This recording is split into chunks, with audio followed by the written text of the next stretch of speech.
Hi, everyone. Thank you for tuning in to IG Live. We are so excited today to bring in Yinka Shonibare, RA, CBE.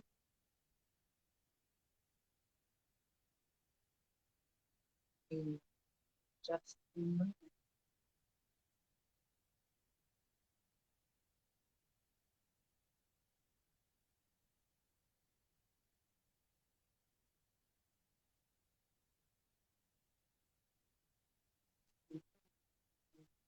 Bring your phone and take a seat. We're excited to have all of you here today.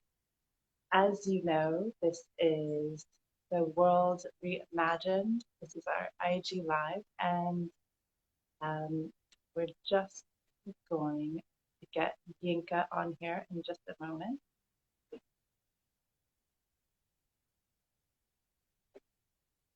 Give us 1 second to get this started. We have, so it's the reason I'm able to join. So,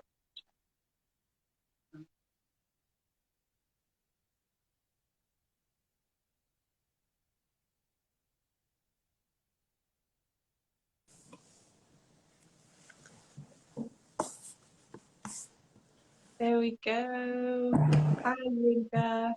Hello. Hi, welcome to World Reimagine IG Live. We're so excited to have you on today. Well, thanks for having me. So, just in case our audience members don't know, I have to give a little intro to your work. Yinka is a Nigerian British artist who is the first artist we went to when we were conceiving the World Reimagined and what it could be as a sculpture trail.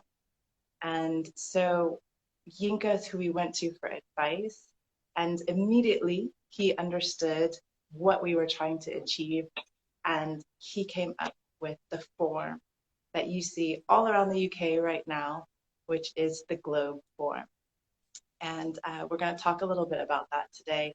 But also, Yinka, being as generous as he created our first sculpture and then named it The World Reimagined. And for us, it was an aha light bulb moment. This is who we are.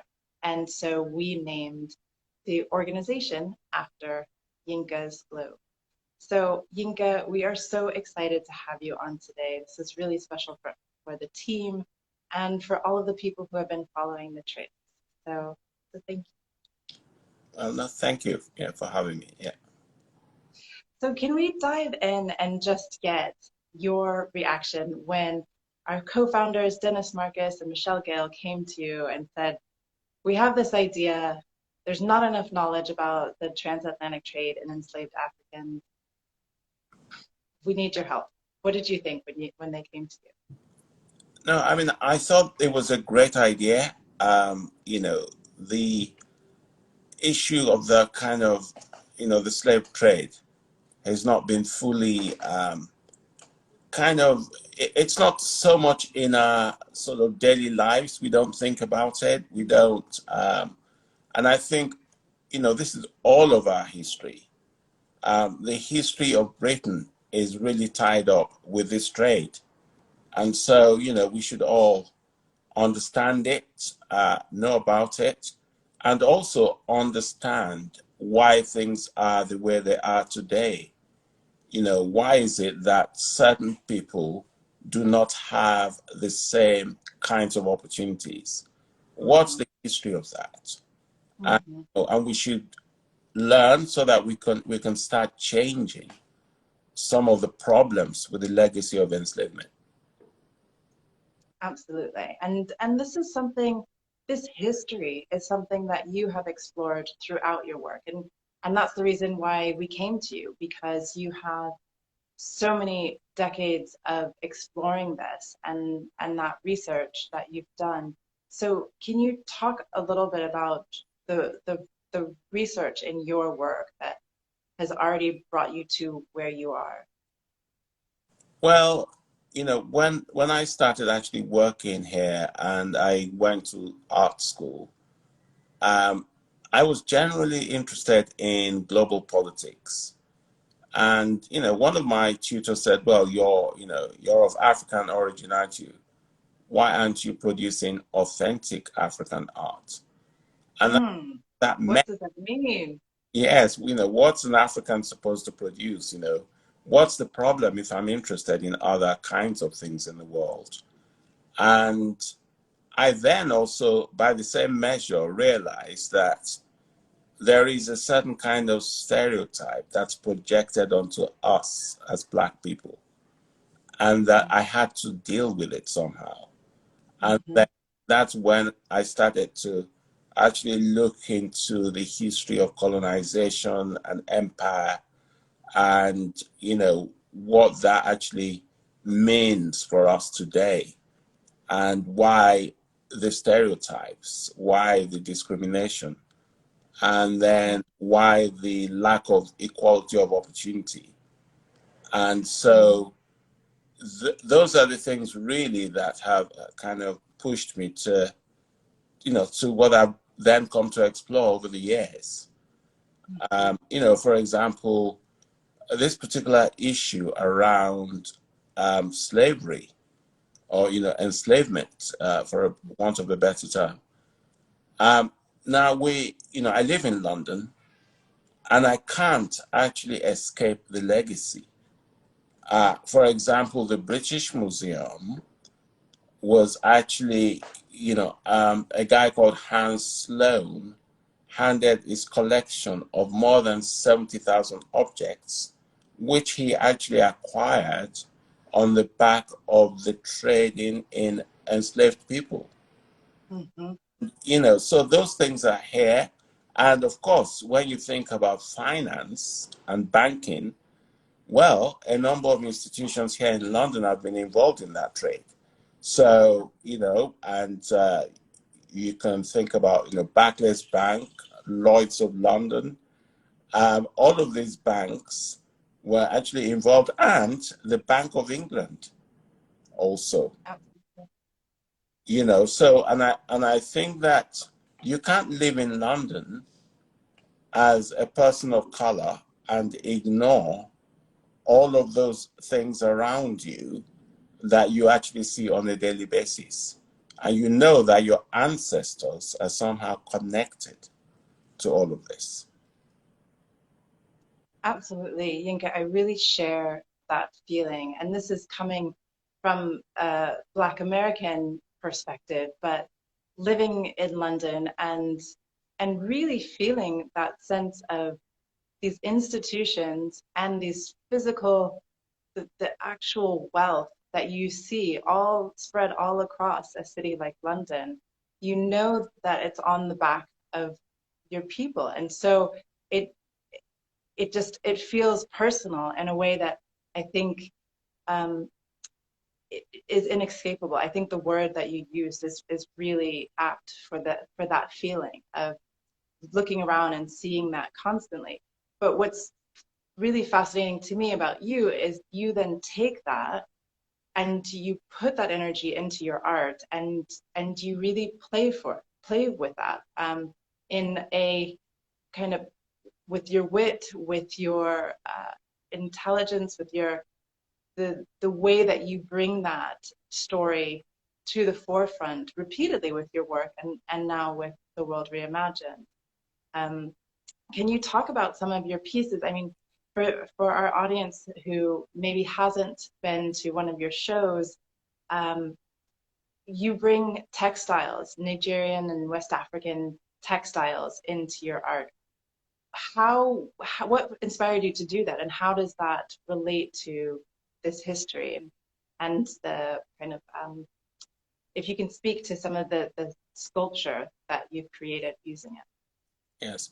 So I talked about wealth and money. And of course, with wealth comes luxury, with wealth comes fashion, And you can look at the 18th century fashions and the 19th century fashions and the leisure of the aristocracy.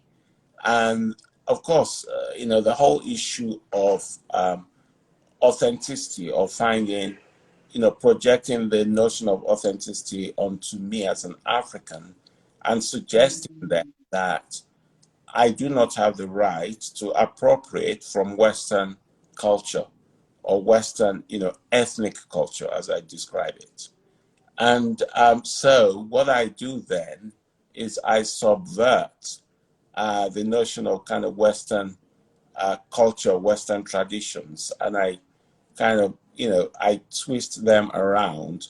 So it's a kind of intervention into Western aristocratic culture, which I started within my. And so I use textiles known as, batik. But the textiles I found out Indonesian-inspired fabrics produced by the Dutch and the English, and then sold back to the West African market. And of course, the fabrics are also appropriated or owned, if you like, by Africans. So, and I find all those connections actually interesting in terms of our history as people of African origin. And then I use those fabrics to make aristocratic dress. And so the early sculptures kind of began in that way. But generally, the interventions I make tend to be within European culture, and then I somehow subvert that, but also in a kind of playful way as well, so that, the works can be dark as well as light at the same time. And I love the idea of paradox, when you clash opposites as well. Yeah. And so I don't actually want to be pinned down very easily. And I do have fun when I make the work. So, my work is not just about the darkness of history. It's also about, about the, the playfulness and the poetry of the work itself. But it's essential that the work is underpinned, if you like, by quite serious ideas, even though, the work may be playful as well. Mm.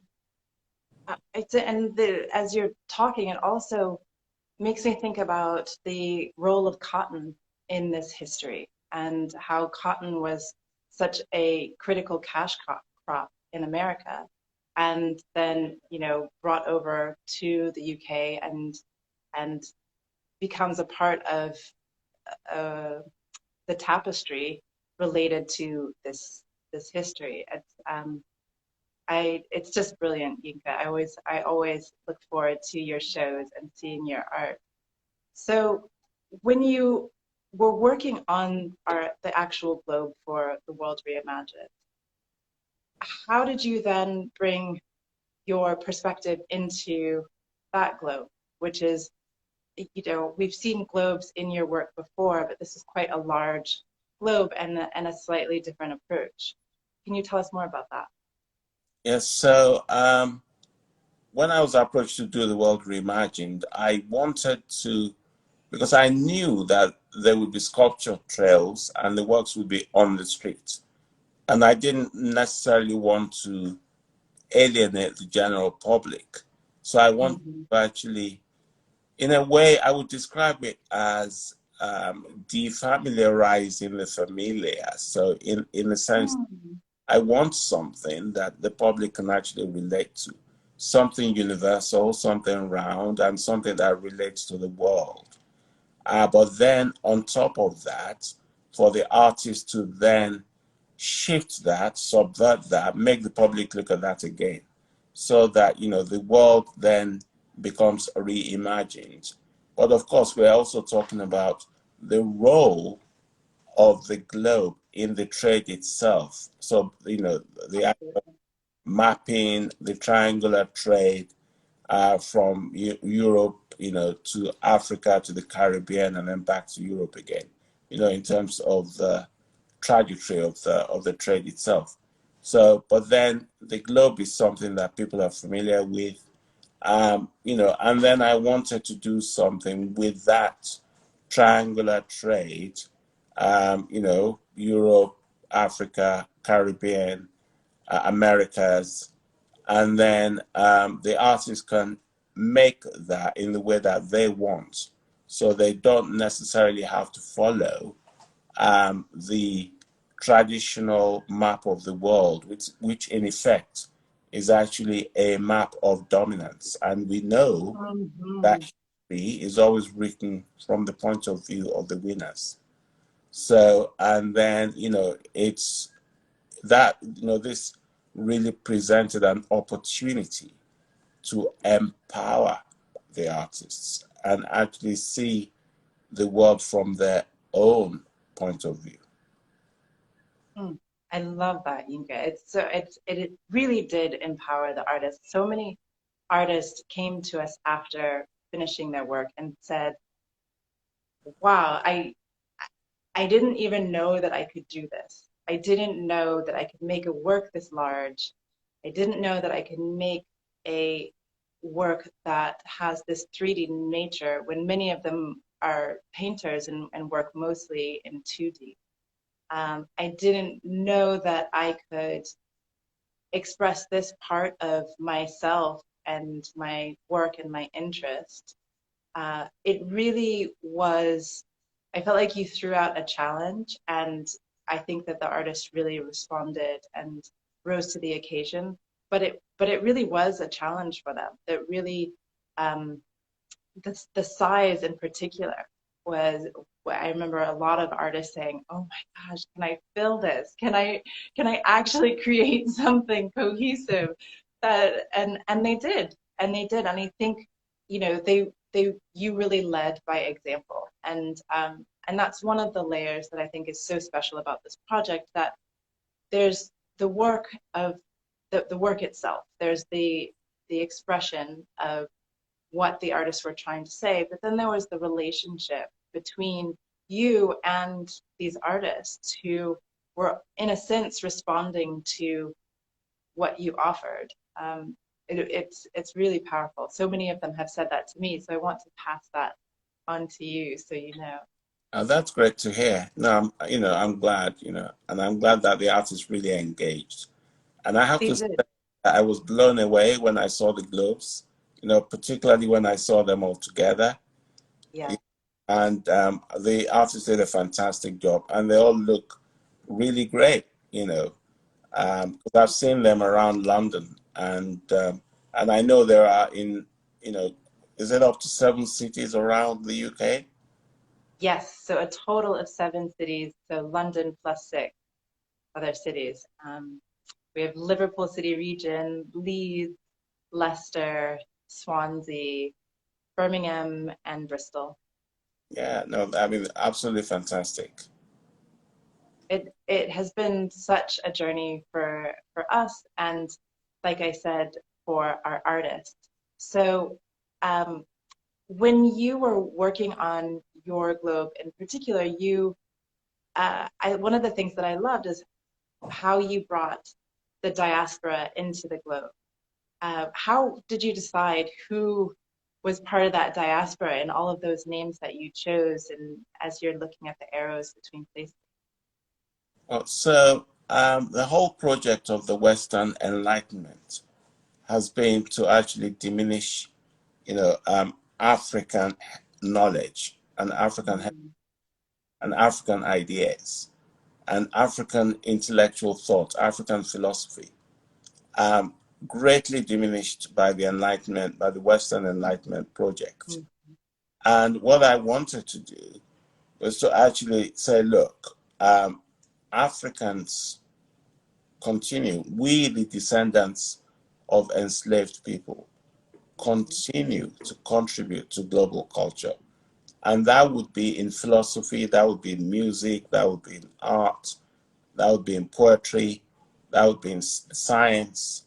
And so, what I chose to do is to actually look at that flow of African ideas and mm, culture into the rest of the world, but to then trace the trajectory of that triangular trade, but then to put in names of artists and who've made a huge contribution I mean, there are people like, artists and critics, Okwe and Wezo, um, Mm, Ibrahim Mahama. I mean, mhm. to name a few. And so that's what I've kind of done with my globe, and I've done that through art, science, film, entertainment. And so on my globe, you can see that flow of ideas out of Africa. And we are the descendants of the enslaved, on the enslaved people. That's so extraordinary. I love the way you have explained that. And I really encourage our audience members to go see Yinka's Globe, which is just close to St. Paul's Cathedral, and for you to really engage and do the Google search and find out some of these names that you didn't know, because it is so important to mark this history, to acknowledge the contribution. And one of the things I love also about your globe is that you brought in the people who have made this extraordinary impact on all these different industries. And then that spoke to other globes. When we had all of the London-based globes at Westminster Abbey, there was a real dialogue between your globe and some of the other globes, and this statement saying this contribution that African diaspora has made needs to be acknowledged. And I love how it was in dialogue with, for example, Kajare's globe, where she positioned it, quote unquote, upside down, but said, well, what is upside down? Who decided what the global north and the global south is? And why are we centered around a Eurocentric position?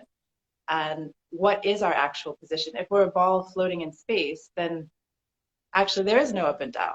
And I think that, again, has a dialogue with your globe and with some of the others who questioned what we are accepting on a day-to-day basis.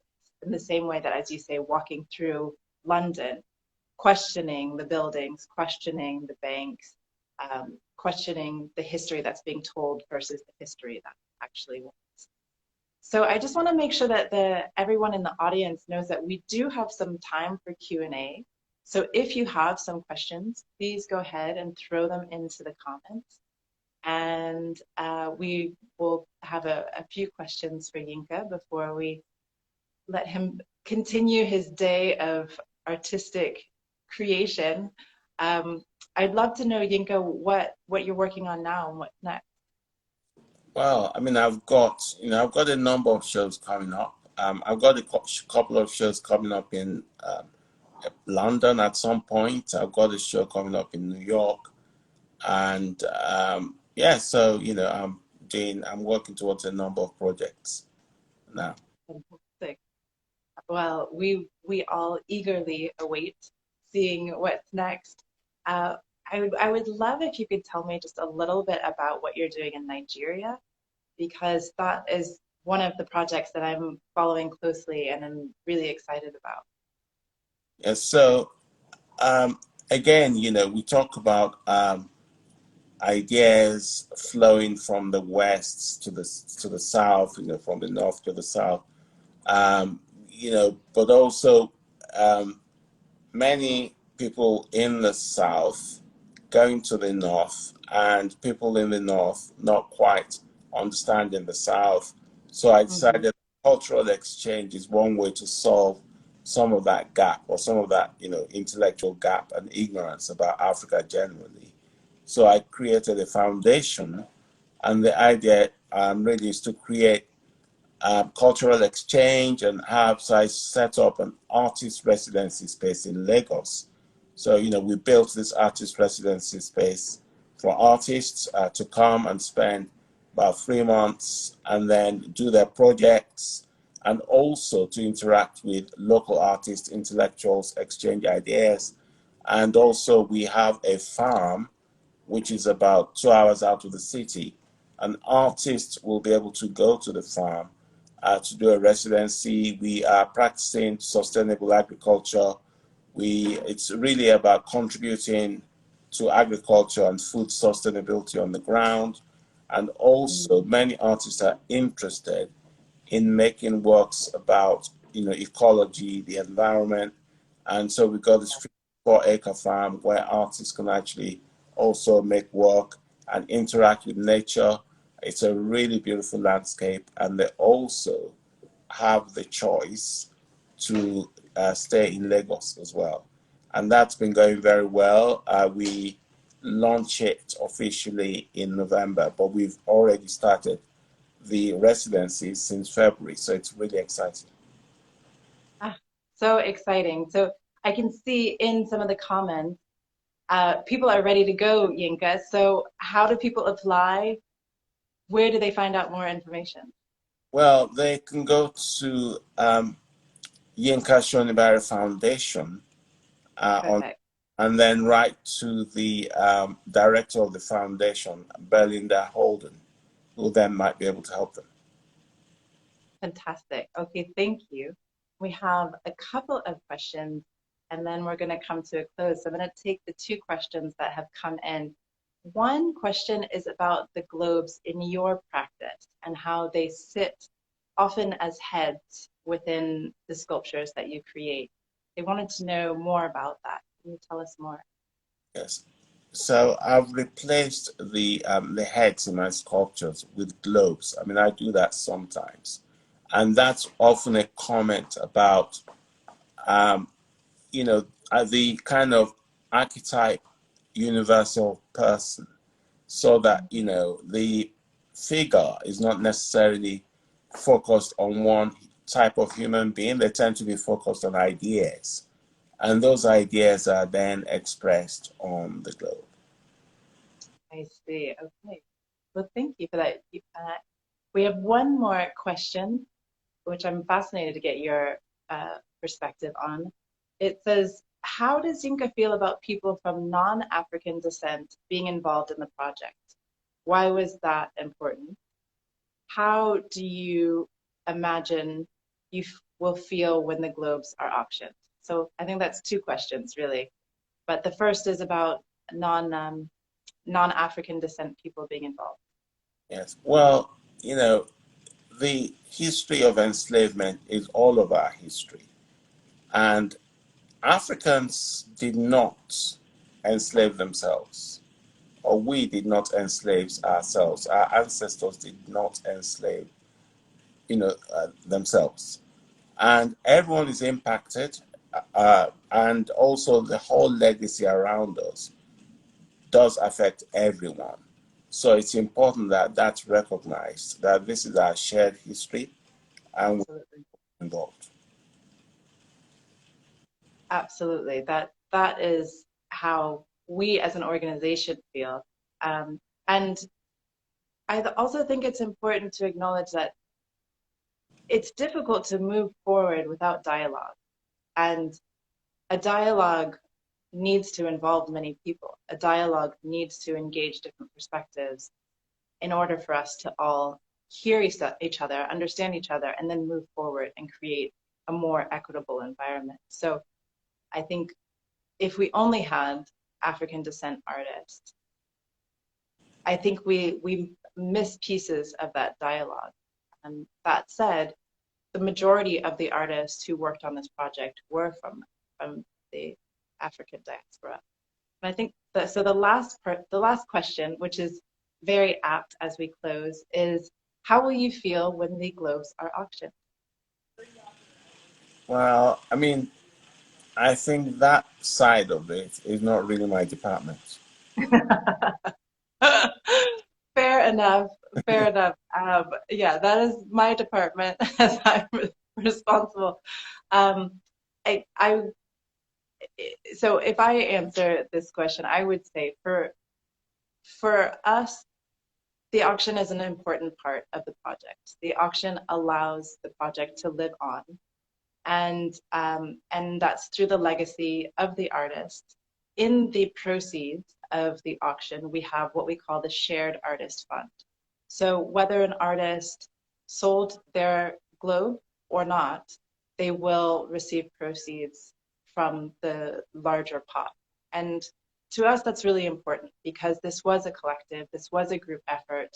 And so we also want to support the artists who are early on in their career and who are looking to have a career as glorious as Yinkas, but need to, get the support to do that. So the auction is important.